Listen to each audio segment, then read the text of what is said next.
By day, he works in the film industry as an editor and a post-production supervisor. Ironically, he has found that there are many parallels between the art of film and art of motion pictures. He is a veteran of many Toastmaster speech contests. And in 2016, his contest journey took him all the way to the World Championship of Public Speaking at Toastmasters. This morning, he'll share with us his adventures. His speech titled, Why the Heck Sherwood is Still in Toastmasters. Please welcome Advanced Communication Silver, Sherwood Jones with speech title, Why the Heck is Sherwood Still a Toastmaster?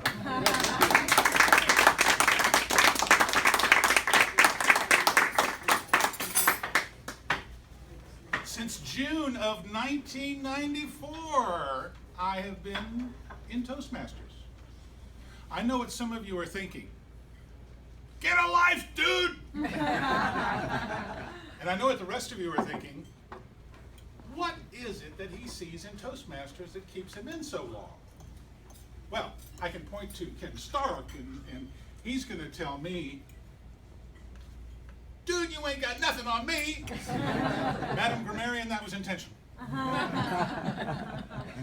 This morning I want to talk a little bit about answering that question. Why in the world have I been in Toastmasters for so long, and what has been part of my journey?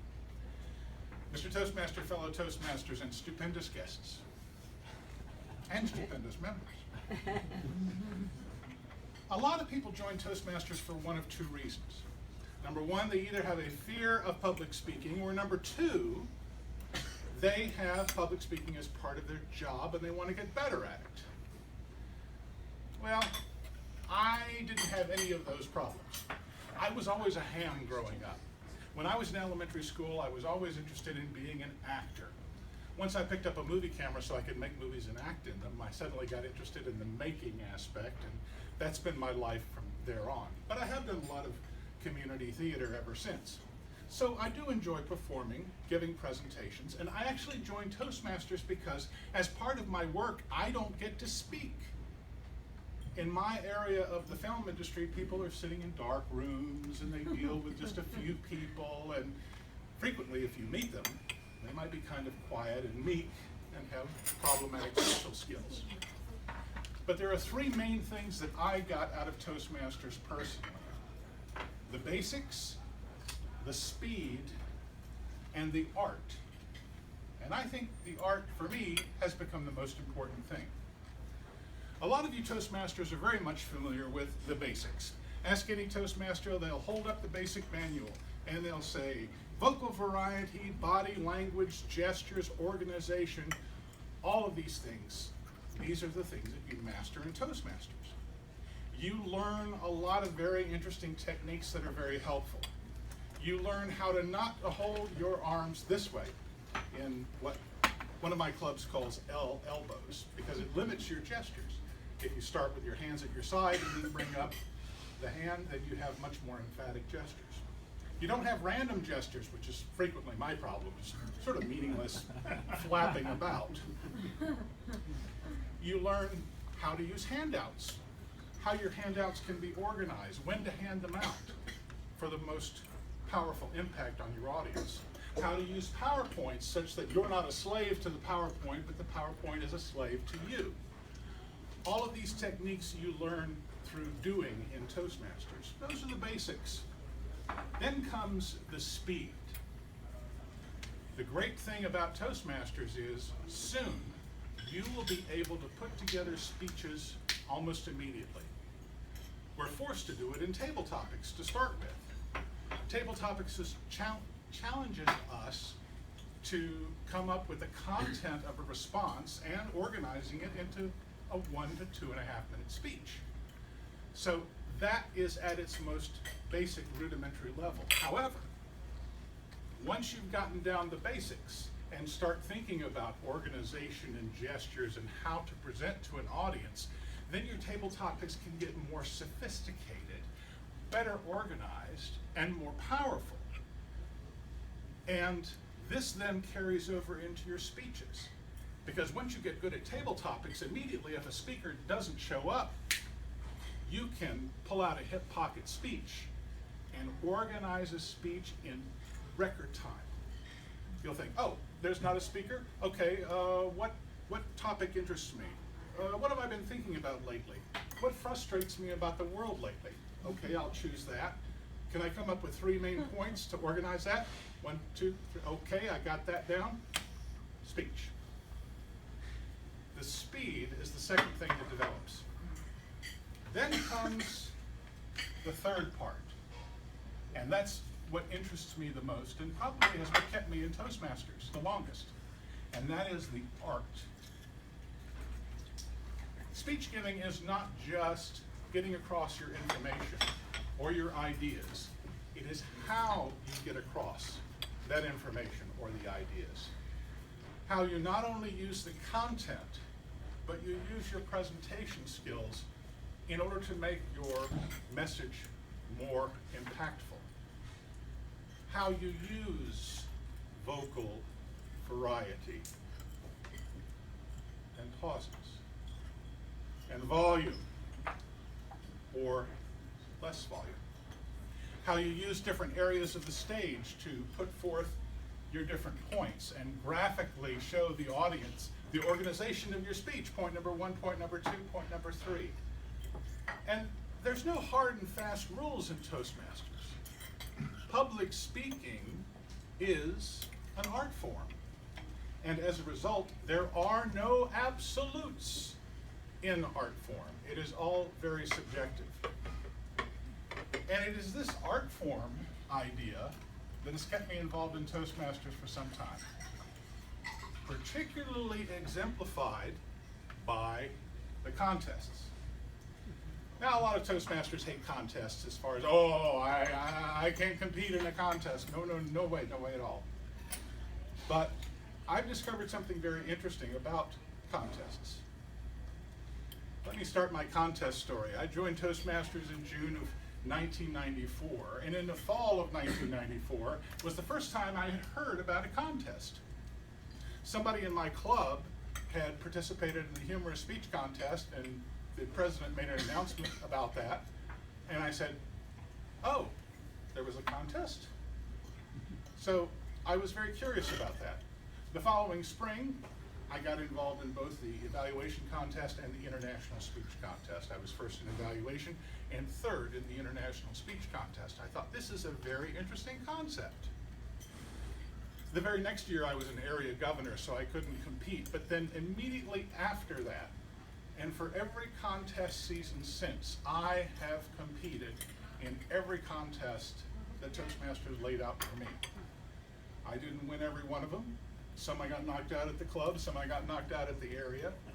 But eventually, I have won every one of the 5 different contests: Table Topics Evaluation, Tall Tales, Humorous, and International Speech Contest, all the way through the district level at one time or another.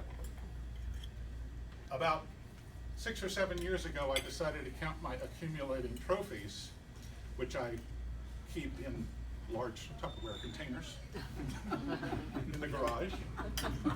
And at that time, I had about 105 trophies. They weren't all first place. I'm considering building a guest house in the back using the trophies. They're kind of shaped nicely that you can use them as bricks. But the fascinating thing about contests is it's going to the gym. We've heard that analysis before, that you are exercising your craft. It's not a situation where you take a speech and you say, okay, I'll throw it out there and see if it sticks to the wall. You are looking at your speech under a microscope, looking at every phrase, every choice of words, and gradually going through it, figuring out exactly where you're going to be on the stage at any given moment, what gestures you're going to use. And it is Toastmasters on steroids. You're looking very carefully, whereas in the club, the speeches tend to be a little bit more casual. Organized, yes. Well worded, yes, but not memorized like in the contests. I mean, the very act of getting used to memorizing speeches is quite an endeavor. You start to learn exactly how you can remember things and what techniques that you can use. So I progressed, I continued to compete in contests, and of course I always enjoyed watching the International Speech Contest and the World Championships, which are available on DVD. One of the great things about going to any contest as a speaker who likes to speak in contests is the fact that you're an artist and you're looking at other artists. You're looking at the creative decisions that they have made, how they use the gestures and the vocal variety in the organization. And frequently, you'll go to a contest and you'll see somebody use a technique and you'll say, wow, I had never thought about structuring a metaphor in such a way. You watch speeches and you see how they have recurring gestures that cement the concept in the mind of the audience, or a particular phrase, or a particular word, or different things that they do in order to really lock in the message. So it's very much like going to a film festival. Yes, film is my big passion. And I enjoy going to film festivals because I can see what other filmmakers have done, and I can take some of that creativity and put it into my arsenal for my own work. And it's the same thing in Toastmasters with speeches. Speeches and filmmaking are actually very similar in a number of ways. Both of them involve audience psychology. That is to say, you want to communicate a message and generate emotion in the audience. And you have all of these creative elements at your disposal that you put together in new combinations. The tools may be different. Public speaking, of course, vocal variety, organization, word choice, etc. And over here in film, you have lighting, editing, directing, writing, the use of sound, the use of music, the lack of sound, the lack of music, and you put these things together in creative ways in order to achieve the same goal. Create an emotion in the audience and communicate information. Well, in my own particular journey, I had won the International Speech Contest at the district level 3 times. Twice I went to what they had at the time, the regional conference, and I did not win, so I did not advance to the finals. Last year, I was lucky enough to win all the way through district and then go to the semifinals and win at the semifinals. And then 2 days later, suddenly I have to have a new speech, and I'm in the World Championship of Public Speaking. This was like being nominated for an Oscar. This was like having a television show that you watched for years and years and years, and suddenly one day you're in the show. And you only have 36 hours to digest it, because up until that Thursday, you have no idea that you're going to be in the World Championship. And then suddenly by Thursday afternoon, it's like, oh my goodness, I'm in the World Championship on Saturday morning. And it was a lot of fun.